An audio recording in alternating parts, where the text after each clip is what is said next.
오늘 오전 경기도 화성시 1차 전지 제조 공장에서 화재가 발생했습니다. 구조대가 고립된 실종자 수색 작업을 진행 중이지만 사상자 등 인명피해가 계속 보고되고 있는 상황입니다. 관련 내용을 함원구 을지대 안전공학전공 교수와 짚어봅니다. 어서 오십시오. 네, 오늘 오전 한 10시 반쯤 화재가 발생을 했고 초진 한 3시 10분쯤에 진압이 됐습니다. 초기 진압은요. 사건을 좀 정리해 주실까요, 개요를? 네, 지금 한 11개 동이 운집이 돼 있는 그런 이제 1차 전지 공장에서 화재 폭발이 발생을 했는데요. 최초 화재는 이 연료전지 완제품을 보관하고 있는 2층 보관실 정도의 용도의 공간에서 최초 발화가 시작이 된 걸로 보여지고 있고요. 지금 이제 보시는 것처럼 이제 제가 이제 최초 오전에 봤을 때는 한 분 정도가 사망을 했다라고 알려졌었는데 지금 뭐 16명 이상이 지금 안타까운 사고가 발생을 한 것으로, 그래서 기본적으로 이제 저장소에서 발생한 화재에 의해서 이 3동이라고 알려져 있는 3동에서 이 건물 전체적으로 전면적인 연소 확대가 이루어졌고요. 이 과정에서 해당 그 3동 안에 있던 이 근로자분들이 제때 탈출하지 못하고 고립이 되거나 지금 여러 가지 상황에 처한 것으로 이렇게 지금 보여지고 있습니다. 예, 지금 사망자가 16명, 중상자 2명, 경상 5명으로 소방당국에 의하면 이렇게 파악되고 있고요. 리튬 전지, 그러니까 이거를 포장하는 작업을 하고 검수하고 있었는데 갑자기 폭발이 일어났다는 진술이 있었습니다. 이 배터리가 무엇인지 특성과 함께 불이 붙었을 때는 어떻게 되는지도 좀 설명해 주시죠. 네, 그 해당 공장이 그 리튬 1차 전지를 제조 생산하는 공장으로 알려져 있고요. 그러니까 1차 전지라고 하는 것은 말 그대로 이제 한 번 사용을 하면 버려야 되니까 재사용이 안 되는 거죠. 네. 그래서 일반적으로 이제 자동차 배터리 같은 경우에는 계속해서 이제 충전을 해서 사용하는 어떤 그 리튬 방식의 배터리라고 할 수 있는데, 이제 1차 전지는 이제 한 번만 사용을 하고 폐기하는 형태의 어떤 그 형식이라고 할 수가 있겠고요. 근데 이제 리튬이라고 하는 이런 그 금속성 물질, 이 리튬은 굉장히 좀 불안전한 물질이라고 할 수가 있겠고요. 그리고 이제 대표적인 금수성 물질입니다. 즉 물과 반응해서 수소가 발생하는, 그래서 이제 물에 혼척이 되면 안 되는 그러한 위험한 물질이라고 할 수 있겠고요. 기본적으로 이제 금수성, 알칼리 금속이라고 할 수가 있겠고요. 그래서 지금 이제 보시는 것처럼 리튬 이온이 여러 가지 뭐 양극재, 전해질, 음극재, 지금 이제 리튬 같은 경우에 음극재에 해당이 되는데요. 예.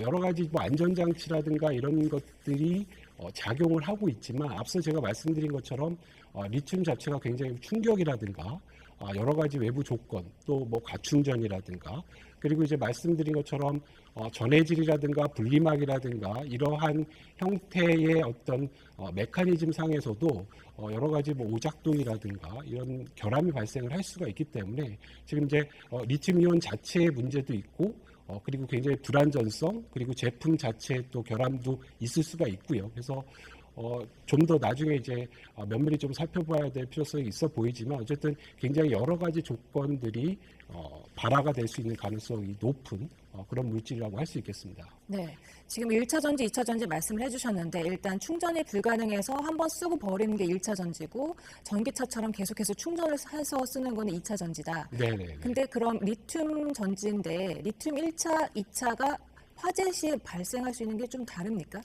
기본적으로는 이제 리튬이라고 하는 원료 물질이 동일하기 때문에, 그러니까 원료 물질이 갖고 있는 에너지는 2차나 1차나 동일하다고 보여지는데요. 상대적으로 뭐 말씀드리면 1차 전지 쪽이 조금 더 위험한 상황이 나타날 수도 있다라는 점이 있고요. 바꿔 말하면 지금 1차 전지 같은 경우에 이제 그 일반 시청자분들이 많이 보시는 것이 이렇게 이제 동전 배터리라고 해가지고 여러 가지 뭐 측정 장치라든가 시계라든가 이런 쪽에 많이 사용을 하고 있고요. 이 리튬 배터리 자체가 굉장히 에너지 밀도가 높습니다. 예. 그래서 상당히 가볍고도 높은 어떤 그 전지 성능을 발휘를 하는데, 말씀드린 것처럼 여러 가지 그 뭐 수분이라든가 물에 반응하는 위험성이라든가 그리고 이제 반응이 폭주가 되는 여러 가지 조건들이 지금 뭐 알려진 뭐 충격이라든가 여러 가지 뭐 그 전해질 불균형이라든가 뭐 이런 부분들과 맞물려서 굉장히 좀 불안전한 물질로 알려져 있는 게 사실입니다. 그래서 네. 이런 부분들에서 여러 가지 뭐 제품 결함이라든가 아니면 지금 보관하고 있는 창고에서 좀 취급의 부주의에 의해서 뭐 충격을 줬다던가 뭐 이런 것들에 의해서 발화가 됐다라는 가능성을 배제할 수는 없어 보입니다. 네, 보통 전기차는 한번 불이 나면 물을 쏟아붓잖아요. 몇 시간 동안. 네네. 2차 전지는 그럼 물로 끄는 거고 1차 전지는 물이 아닌 다른 모래라든가 다른 화학약품으로 꺼야 되는 건가요? 네, 기본적으로 앞서 말씀드린 대로 리튬이라고 하는 이제 금속이고요. 그래서 금속 화재라고 분류가 될 수 있습니다. 그래서 이 금속 화재 같은 경우에 알칼리 금속, 그러니까 마그네슘도 마찬가지고 이렇게 물을 접촉하게 되면 수소가 발생을 하거든요. 그래서 수소가 공기랑 산소랑 화합을 하면서 이게 혼합길이 형성이 돼서 쉽게 폭발하거나 연소가 되는 이런 특성을 보이기 때문에 지금 앵커께서 말씀하신 것처럼 일반적으로는 모래라든가 이런 그 질식사를 이용을 해가지고 제어를 하는 게 일반적인데요.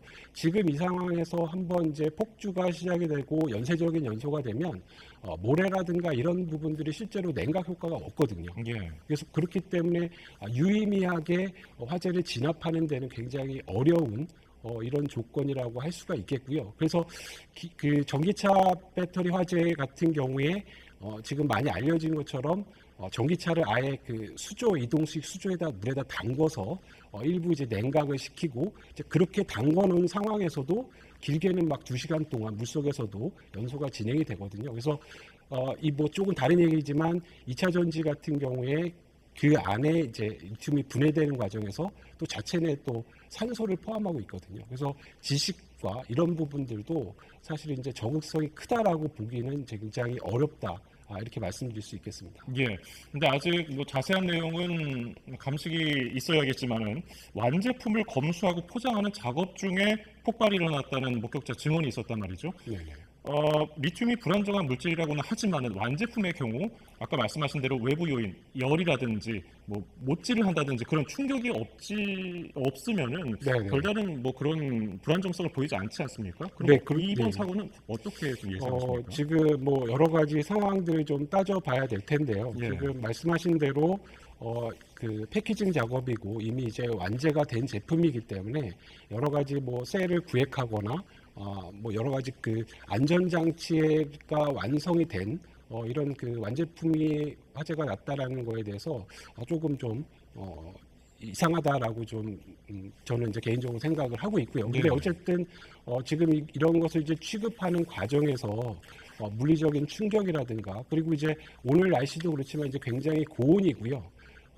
특히 이제 뭐 습도도 높은 상황에서 여러 가지 뭐 이게 이제 잘 실링이 돼 있어야 되는데 이게 만약에 공기 중이라든가 아까 외부로 만약에 누출이 되는 그런 상황이 발생이 됐다라고 하면 예. 지금과 같은 여러 가지 그 화재 상황도 발생을 할 수가 있거든요. 그래서 이 부분은 좀 더 좀 자세히 좀 면밀한 점검을 통해서 확인을 좀 해볼 필요가 있겠습니다. 네. 어떤 분은 뭐 최근 비가 왔기 때문에 누수 가능성도 좀 보고 계신데 물에 적기만 해도 이렇게 폭발할 수가 있는 겁니까? 리튬?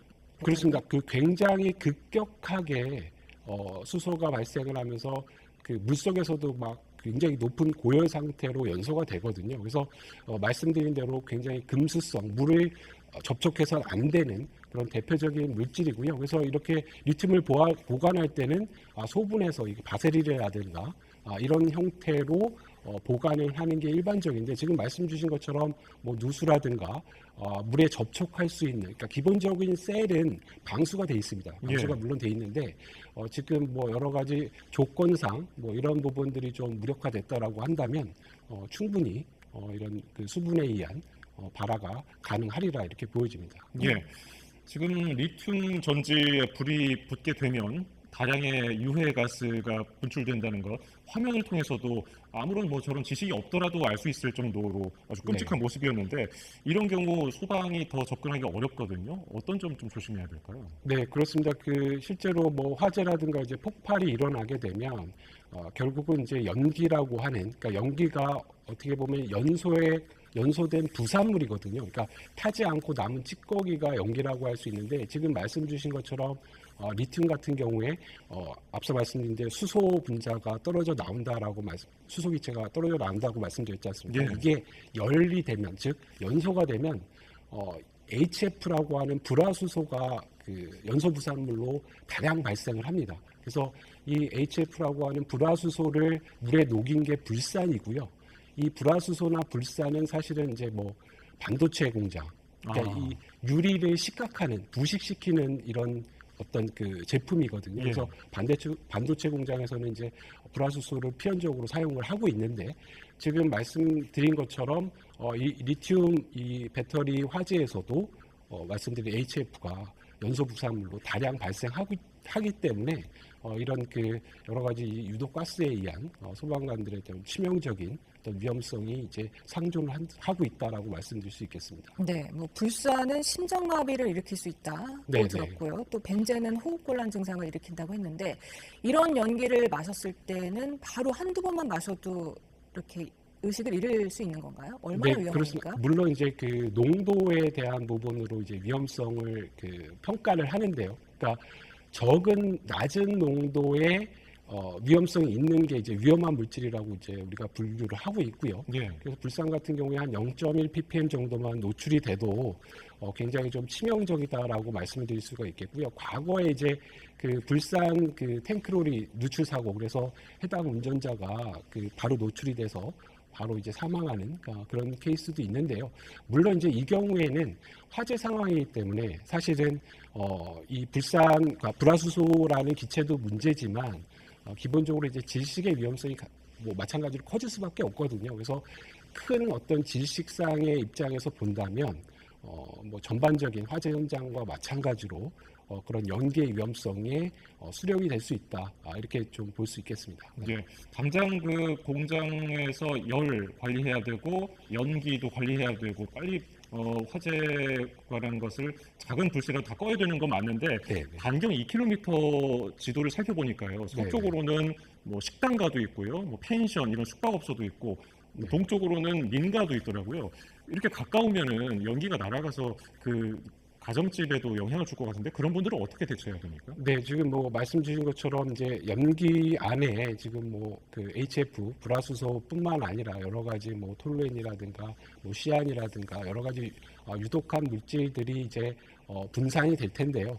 그래도 이제 기본적으로는 이제 대기 중에 이제 분산이 되면서 바람이라든가 여러 가지 인자에 의해서 확산이 이제 광범위하게 됩니다. 그래서 당연히 직접적으로 어떤 연기에 노출되는 것은 인근 주민들께서 좀 대피를 해서 이 연기를 직접적으로 맞는 것은 좀 피해 주시는 게 당연하겠고요. 그리고 이제 연기가 본인 집으로 들어오지 못하도록 당연히 뭐 개구부라든가 창문 이런 것들을 이제 잘 그 막아두시고 좀 안전한 좀 떨어져서 완전히 좀 진압이 되고 확산이 될 때까지는 조금 이제 대피를 해주시는 것이 좋을 것 같습니다. 네, 아까 전기차 같은 경우는 한번 불이 꺼진 것 같다가도 다시 붙는 그런 특징을 보였는데 네네. 지금 배터리가 35,000여 개가 거기 건물에 쌓여 있단 말이에요. 네네. 혹시라도 다시 발할 가능성이 있습니까? 그 말씀하신 것처럼 이 리튬 그 배터리 화재가 이렇게 진압이 된 것처럼 이제 소화가 된 것처럼 보이지만 사실 이제 내부에서 이 가연성 기체가 계속해서 이제 발생을 하고 있는 상황이라고 한다면 그 기체 발생이 완전히 끝나지 않으면 이 가연성 기체에 의해서 뭐 작은 스파크라든가 정전기라든가 아주 작은 에너지만 갖고도 다시 그 불이 붙을 수가 있거든요. 그래서 그런 측면에서 보면 어느 정도 이제 충분히 진화가 되면 여러 가지 제품이라든가 이런 부분들을 좀 빼내서 봉인하는 작업들, 확인하는 작업들 이런 것들이 좀 선행이 돼서 이루어져야 될 것으로 이렇게 보여집니다. 예. 지금 금속 화재라고도 하던데요. 이런 전지에 불이 붙어서 이런 대규모 화재가 발생하게 된다면 그 열이 그 온도가 뭐 1000도까지도 올라가고 실제로 지금도 불이 완전 큰 불은 다 잡혔지만은 아직도 열기가 오랫동안 남아 있을 수 있다고 하거든요. 네네. 그렇게 되면은 어떤 점을 좀 유의해야 됩니까? 지금 뭐 그래도 어느 정도 좀 다행인 점은 이제 해당 그 피해가 난 건물의 구조가 이 철골조가 아니고 철근 콘크리트조라고 이렇게 좀 알려져 있고요. 예. 그래서 이제 건물이 이제 붕괴되는 부분들에 대해서는 어느 정도 이제 그 철근 콘크리트 내화 구조로 돼 있다라는 점이 좀 그나마 좀 다행이라고 좀 보여지고요. 지금 이제 말씀 주신 것처럼 굉장히 고열 상황이 되면 결국은 이제 구조체가 붕괴되는 경우도 많거든요. 그래서 예. 과거에 이 샌드위치 패널과 이제 철골로만 이루어진 뭐 물류창고라든가 이런 것은 실제로 화재가 되고 이 화재로 인해서 구조물 자체가 붕괴되는 2차적인 피해가 발생을 했거든요. 그래서 지금 말씀 주신 것처럼 굉장히 고온의 환경이기 때문에 여러 가지 구조적인 부분의 안전성을 좀 충분히 좀 확인을 할 필요가 있겠고요. 그리고 이제 해당 건물도 조금 제가 더 들여다 봐야 되겠지만 여러 가지 이제 방화 구획이라고 하는 측면에서 효과적으로 방화 구획이 설정이 되고 이 부분이 근로자 안전을 충분히 확보하는데 어떤 좀 제대로 동작을 했는지 이런 것들도 조금 따져볼 필요성이 있어 보입니다. 예, 잠시만요. 네, 지금 계속해서 경기도 화재 현장 브리핑이 지금 발표가 되고 있습니다. 가보겠습니다.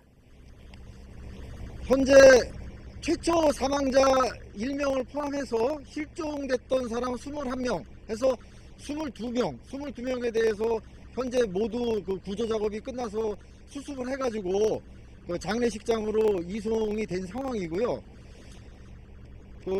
거기서 이제 마무리를 하려고 했는데 회사 관계자에 의하면은 한 명이 연락이 안 되는 사람이 또 추가로 생겼다고 해요. 한 명이. 근데 그 한 분이 단순히 연락이 안 되는 건지 아니면 저 건물 안에 있었는지는 확인이 안 되는 상황입니다. 해서 지금 구조대원들이 다시 한번 건물 내부를 몇 차례에 걸쳐가지고 수색을 할 예정이고요. 현재까지 집계된 최종 상황은 사망 22명, 중상 2명, 경상 6명입니다. 해서 총 30명의 사상자가 발생했고요. 한 명의 연락이 닿지 않는 사람이 있다고 해가지고 혹시 몰라가지고 수색 작업은 계속 진행이 될 상황입니다. 그런 상황이고 현재 그 정확한 사망하신 분의 인적 사항은 아까도 말씀드렸지만 조금 훼손 상태라든가 이런 게 심하게 소사가 되신 분들이 있어가지고 확인이 안 되는데 현재까지 나온 것만 따지면은 일단 남성, 여성 정도만 이렇게 구별이 가능한 정도라고 하더라고요. 실질적으로 그분들에 대한 인적사항이 나오기 위해서는 조금 더 DNA 조사라든가 이런 게 필요할 것 같습니다. 그리고 실종자 아까 포함해서 사망자들의 22명에 대해서는 중국 국적이 18명이고요. 그 다음에 라오스가 1명, 그 다음에 미상이 1명입니다. 확인되지 않은 사람 1명, 이렇게 구분이 되어 있습니다. 그래서 외국인은 20명, 한국인은 2명 되겠습니다. 해서 나머지 추가적으로 수습되신 분들 이송 사항에 대해서는 우리 응급의료 소장님께서 말씀드리겠습니다. 인명 피해 현황, 추가 발생된 현황 말씀드리겠습니다. 경상자 1명 발생되었고요. 사망자 6명 추가 발생되었습니다. 경상자 1명은 40대 여성인데 아마 자택으로 자가 귀가를 하셨다가 연기 흡입 때문에 통증이 있어서 저희 119로 신고를 해와서 119에서 저희 DS병원으로 이송해서 지금 현재 입원해서 검사 진행 중에 있습니다. 그리고 사망자 6명 추가 발생된 그 이송 현황은 송산 장례식장으로 1명 추가 더 갔고요. 그다음에 화성 장례식장으로 2명 추가 이송되었습니다. 유일병원 장례식장으로 1명이 갔고요. 한백산 메모리얼 파크 장례식장으로 1명이 갔고 또 중앙종합병원으로 1명이 가서 추가 6명 이송된 상황입니다. 그리고 추가로 말씀드리면 아까 17시 기준으로 중상자 1명이 분당 서울대병원으로 이송됐다고 말씀드렸었는데 서울 베스티안 병원으로 다시 재이송될 예정입니다. 이상입니다. 서울 베스티안 병원. 베스티안. 네. 지금 분당 서울대병원에서 이 사람을 조금 더 사상 전문 병원으로 이송을 하자라고 해서 그쪽으로 이송할 예정입니다. 브리핑이 늦어진 이유 좀 말씀해 주세요. 아까 말씀드렸지만 처음에 22명 최초 사망자 포함해서 22명을 확인해가지고 다 밖으로 이제 수습 작업을 마쳤는데 그 마무리 단계에서 회사 관계자가 한 명의 연락이 안 된다는 추가적인 사항이 입수가 됐습니다. 그래가지고 그 안에 우리가 확인했던 최초 사망자 포함해서 22분을 다 수습을 한 상황에서 그분에 대해서 혹시 안에 있을지도 몰라가지고 2차 수색 작업을 지금 진행 중인 상황입니다.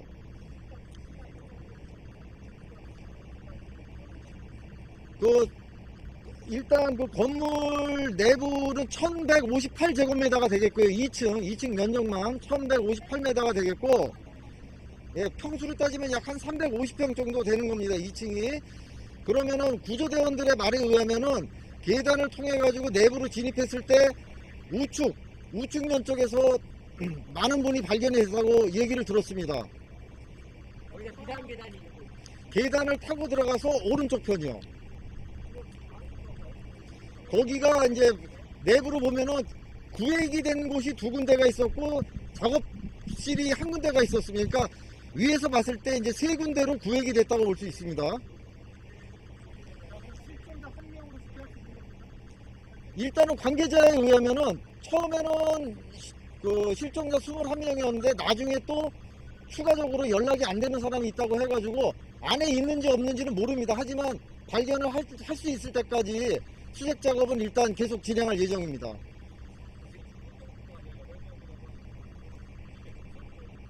그것까지는 확인 안 됩니다.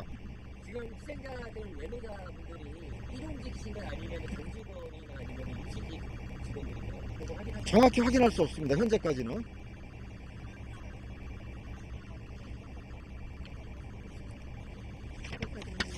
그것까지는 확인할 수가 없습니다. 일단 아까 말씀드렸듯이 이분이 여성인지 남성인지 정도만 간신히 분간할 수 있는 분이 있고 나머지는 아예 성별 자체도 확인이 안 되는 경우가 있다고 합니다.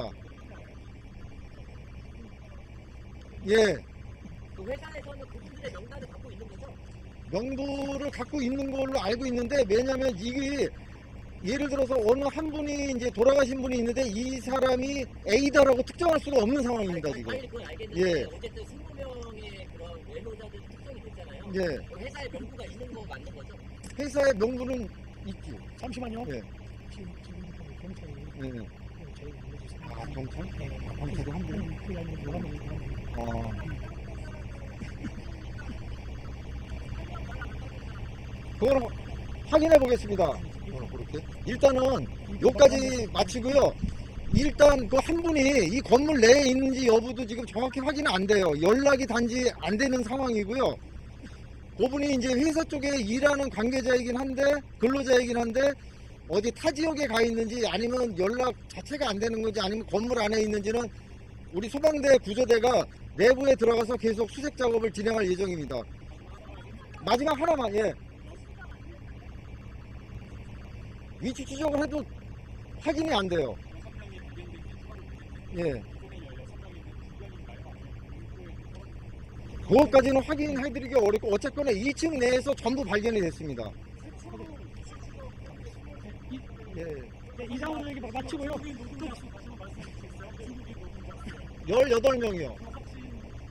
그거는 이제 회사 관계자를 통해서 예 들은 얘기입니다. 명부가 확실히 있는 거죠? 회사에는 있을 거예요. 예. 이상 브리파스 또 추가 사항은 또 추가 사항은 저기 그 나중에 저 한 분의 실종자가 진행되는 거에 따라서 말씀을 드릴게요. 뭐 앞으로 몇 시에 한다고는 지금 말씀 못 드릴 것 같아요. 얼마나 걸릴지 몰라요.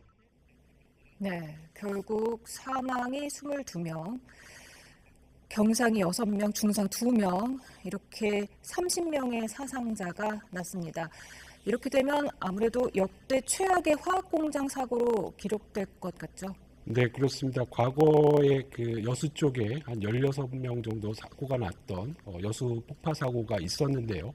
거기에 뭐 물론 그 사망자 숫자라는 맥락에서 보면 최악의 사고라고 기록이 될 수 있을 것 같습니다. 네. 예. 지금 방금 소방 브리핑에 따르면은 건물 2층 계단 우측면에 사상자가 몰렸다고 하거든요. 이 공장에 다 근무하는 사람들이었기 때문에 구조를 잘 알고 있었을 것이고 그리고 건물이 넓지만은 높지는 않습니다.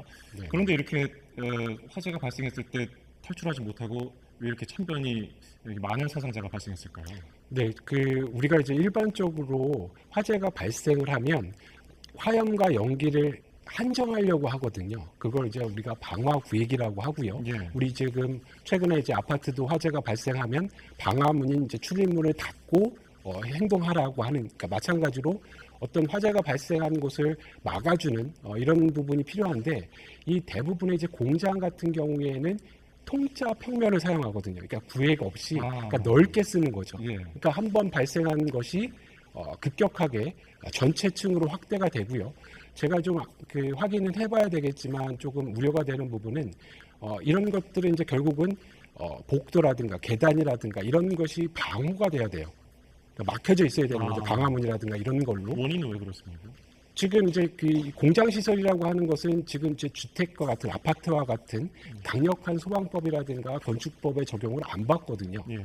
그러니까 어느 부분에서 화재가 발생을 했을 때 최소한의 대피 동선에 대한 안전성이 이제 충분하지 않지 않았을까. 지금 이제 문제는 2층 평면에서 화재가 났지만 결국은 이제 3층에 있는 분들도 결국 탈출하려고 하면 2층 계단이라든가 이런 쪽을 통해서 나와야 되거든요. 그래서 당연히 이런 피난할 수 있는 계단실이라든가 계단 동선 주변에서 이 연기에 의해서 지식하시는 이런 분들의 피해가 좀 크지 않았나. 결국은 이런 화재에 대한 전반적인 어떤 피난 동선이라든가 이런 것들이 충분하게 작동하지 않지 않았을까라는 이런 부분 좀 조심스럽게 말씀을 드립니다. 네. 네. 정말 많은 사상자를 낼 정도로 리튬 공장 화재 정말 취약하다는 것을 다시 한번 깨닫게 되는데, 이렇게 위험한 리튬 전지 공장은 다른 데랑은 좀 더 다른 기준을 적용해서 화재를 대비해야 되지 않을까요? 어떻습니까? 굉장히 아이러니한데요. 그러니까 리튬 자체를 보관하거나 취급하는 거에 대해서는 위험 물질로 이제 구분이 돼 있지만, 지금 이제 어떻게 보면 말씀하신 것처럼 완제품이 되어 있는 리튬 전지 부분의 완제품 같은 경우에 또 위험물 범죄에 들어가지 않거든요. 그러니까 지금 이제 상당히 많은 부분에서 과거보다는 이 리튬 사용량이 많아지고 생산량도 굉장히 늘어나는 데 비해서 거기에 걸맞게 지금 말씀하신 것처럼 충분하게 어떤 제도적인 부분, 그러니까 이런 부분들에 대한 화재 공학적인 혹은 위험성에 대한 평가가 제대로 이루어지지 않고 있는 상황인 것 같고요. 특히 이제 공장 말씀드린 것처럼 이런 공장 같은 경우에는 산업안전보건법에 저촉을 받게 되거든요. 그러니까 근로자 안전 측면에서 여러 가지 위험성에 대한 충분한 좀 고려가 향후에 좀 뒷받침돼서 이런 것들이 좀 적극적으로 좀 반영이 될 필요성이 있어 보입니다. 네. 네, 2012년 9월 휴브 글로벌 불산 노출 사고의 경우에 인근 주민 1,500여 명이 병원 치료를 받았더라고요. 네네. 이번 사건 같은 경우에는 몇 킬로미터 안에 있는 주민들이 좀 이렇게 주의를 해야 될까요? 이게 호흡기 말고 피부에도 좀 영향을 미친다면서요? 네, 지금 이제 지금 앵커께서 말씀하신 이제 불산 누출 사고는 이제 어떻게 보면 순수한 불산 물질이 누출이 되기 때문에 농도 자체가 이제 굉장히 높은 상태에서 노출이 됐고요. 그래서 이제 인근에 여러 가지 대단히 좀 큰 위험성을 노출이 됐다라고 보여지는데, 지금은 이제 불산 자체가 누출이 된 게 아니라 연소의 부산물로서, 즉 반응을 해서 나타나는 2차적인 불화수소 가스 형태거든요. 그래서 이런 부분들이 과거 이제 불산 원액 순수한 불산보다는 조금 좀 누출이라는 입장에서, 독성이라는 입장에서는 그거보다는 좀 경미한 상황이라고 할 수 있겠고요. 그렇지만 이제 인근의 주민들께서 여러 가지 연기 냄새라는 부분이 자각이 된다라고 했을 때는 주변에서 좀 멀리 좀 떨어져 주시는 게 굉장히 중요하겠고요. 그리고 이제 말씀하신 대로 반경 2km나 1km 이런 부분들은 사실은 여러 가지 누출량이라든가 이런 거하고 이제 종합적으로 좀 따져봐야 되는데, 지금 해당 경우에서 어쨌든 1차 진압이 완료가 된 상황이라고 한다면 적어도 이제 불산이라고 하는 불화수소 가스에 대한 위험성은 조금 경미하지 않을까. 너무 이렇게 큰 걱정은 안 하셔도 좋을 것 같습니다. 네. 예, 알겠습니다. 지금까지 화성 리튬 전지 제조 공장 화재와 관련해서 도움 말씀 함은구 을지대 안전공학전공 교수였습니다. 말씀 고맙습니다. 고맙습니다.